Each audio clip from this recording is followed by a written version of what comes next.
అవుతుంది బహిరంగంగా బయట అంత చర్చ లేకపోనే అనేది మనకి ఇక్కడ తెలుస్తుందండి. ఒకవేళ ప్రధాని మోదీ రిటైర్మెంట్కి ఒప్పుకుంటే కనుక తన వారసుడిని నిర్ణయించుకునే అధికారం మోదీకి ఉంటుందా, లేకపోతే నెక్స్ట్ ప్రధానిని ఎంచుకునే సెలెక్ట్ చేసే పవర్ భారతీయ జనతా పార్టీకి ఉంటుందా, లేకపోతే ఆర్ఎస్ఎస్కి ఉంటుందా? ఇక్కడ ప్రధానంగా మనం చూడవలసింది ఏంటంటే ఇప్పుడు మోడీకి చాలా ప్రజాదరణ ఉంది.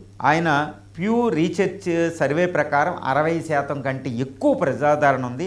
ప్రపంచంలో ఏ దేశ నాయకుడికి ప్రధానంగా చెప్పుకునే ఏ దేశాల్లో కూడా ఆయా దేశాల నాయకులకి ఎంత ప్రజాదరణ లేదు. అది కూడా ఇక్కడ ఒక విషయం నేను ఎప్పుడు చెప్తూ ఉంటాను.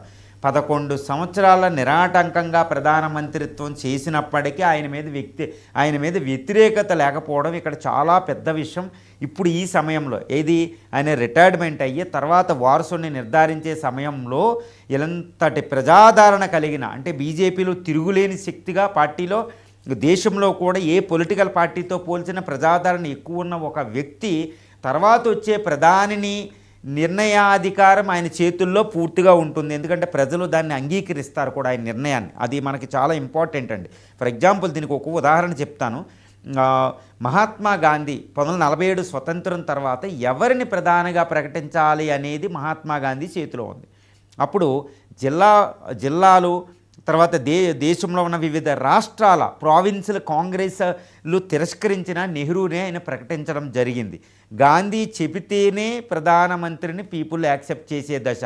ఈవెన్ ఎలక్షన్ అయినా నెహ్రూని ఎవ్వరూ ప్రధానమంత్రిగా చూడలేదు. ఎప్పుడు ప్రధానమంత్రి అప్పుడు నెహ్రూ వెళ్ళి గాంధీతో మాట్లాడితేనే ఆయన నిర్ణయాలకి విలువ ఉండేది, పార్లమెంటుకు కూడా విలువ ఉండేది కాదు. అంతటి విశిష్టత భారత ప్రజలకు ఉంటుందన్నమాట. ఇప్పుడు ఇంతటి ప్రజాదరణ కలిగిన మోడీ తర్వాత వచ్చే తన వారసుడిని అంగీకరించాడు అంటేనే అతనికి వ్యాలిడిటీ ఉంటుంది, లేకపోతే అతనికి గ్రిప్ రాదు. బీజేపీ పార్టీ మీద కేడర్లు అయితే అసలు గ్రిప్ రాదు, ప్రజల మీద అసలు గ్రిప్ రాదు.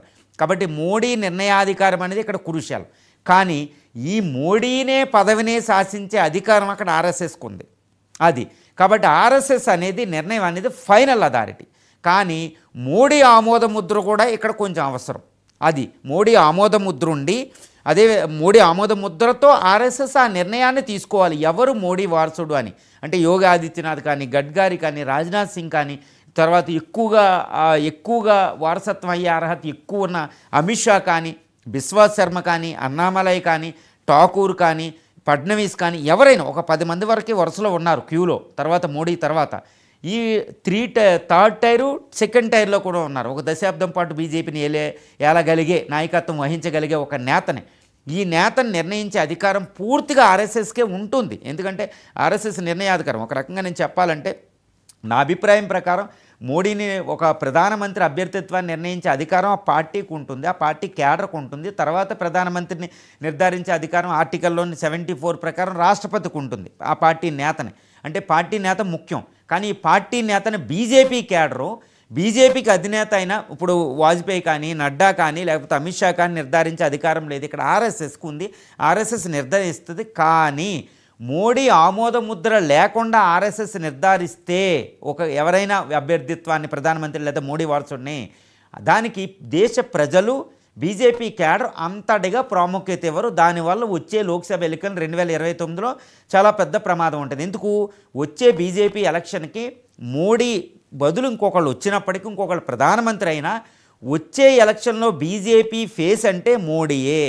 బీజేపీ విస్తృతంగా దేశ పర్యటన చేసి ఆ ప్రధానమంత్రి అభ్యర్థిత్వం తరపున అజెండాని దేశ ప్రజల్లో తీసుకెళ్లే ఒక విషయంలో ఇప్పుడు ప్రస్తుత ప్రధాని మోడీయే ప్రధాన పాత్ర, కీలక పాత్ర పోషిస్తేనే వచ్చే లోక్సభ ఎన్నికల్లో బీజేపీకి విజయ అవకాశాలు ఉంటాయి. కాబట్టి ఆర్ఎస్ఎస్ మోడీ అభిప్రాయం లేకుండా, మోడీ ఆమోద ముద్ర లేకుండా, మోడీ అంగీకారం లేకుండా మోడీ వారసుడిని నిర్ణయించే అధికారం ఉన్నప్పటికీ అంత ధైర్యం చేసే అవకాశాలు ఇక్కడ లేవు. కాబట్టి మోడీ ఆర్ఎస్ఎస్ కలిపి నెక్స్ట్ వారసుడు నిర్ణయిస్తాయి. అందులో ఎక్కువ శాతం మాత్రం ఆర్ఎస్ఎస్దే కీలక నిర్ణయం. ఇక ఆపరేషన్ సింధూర్ తర్వాత ఇన్నాళ్లకు ఆపరేషన్